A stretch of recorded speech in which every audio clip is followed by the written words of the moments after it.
Hello, how are you all today? So it's a hot day in Atlanta, as you can tell, probably from the fan and such. So I wanted to talk with you today about the critic within and about letting it go.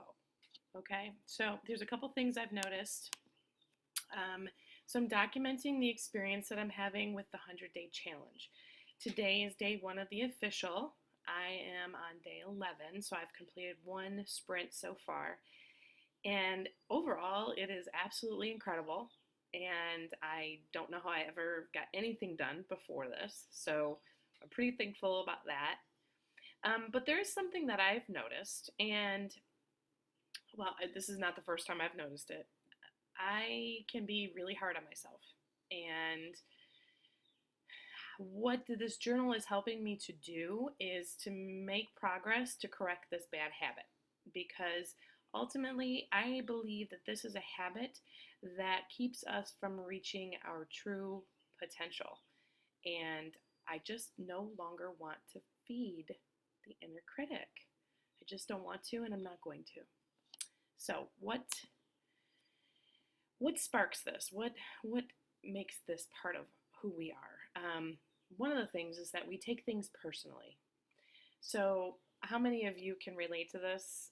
When something goes wrong, doesn't go as we planned, a relationship fizzles out, maybe in our business, or even out in the world, just as you're starting to develop a new relationship, but you've put some effort towards it, that sort of thing, and it just kind of fizzles out.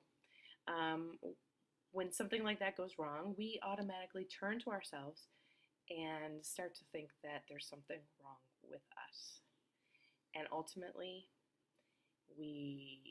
our energy goes down, it gets lowered, our self-esteem and self-confidence gets lowered, and all in all, this just is not true.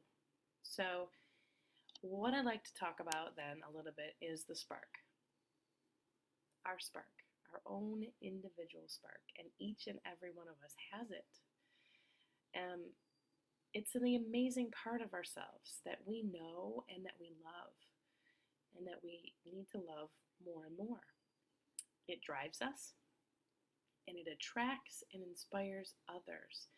And so this, instead of focusing on what is going wrong or what we didn't do right or what we could have done differently, I mean, yes, we need to reflect and learn, right, from our experiences, but we need to just love and honor the spark within us so that we can live our purpose and our true lives. So what can you do? What can I do? What can we do? Well, first of all, we can focus on what is working. So, for example, I know that the 100-day journal is working. The past couple of days, I have had to let it go, but I did it solid enough times, or repetitive enough times, consistently, to know that it's working. And so I'm not giving it up, but I'm also not being hard on myself. So, for example, celebrating every small success. I have been trying to get up earlier every day, which means I need to go to bed earlier every day. Well, sometimes I've been staying up later to do the journal. So last night I decided that I was going to go to bed. And you know what? I got up. I got up at 5:30, and this was huge for me. So I celebrated that small success knowing that I didn't complete the daily journal, but I still accomplished something. And we need to give ourselves a space to be able to recognize when we're doing something that is good for ourselves. So always looking for a learning opportunity, honoring ourselves and our feelings, and then using a journal. And it doesn't matter which journal you use, I suppose, anything that works for you. And then finally, focus on the journey and who you are becoming in the process, right? Who are you becoming as you build your business? Who are you becoming as you, continue on as a mother? Things like this, or as a parent. Sorry, I know we have both men and women here. And ultimately, it's not about the destination, right? It is about the journey. Couple last reflections. As I've mentioned, I'm loving the Freedom Journal.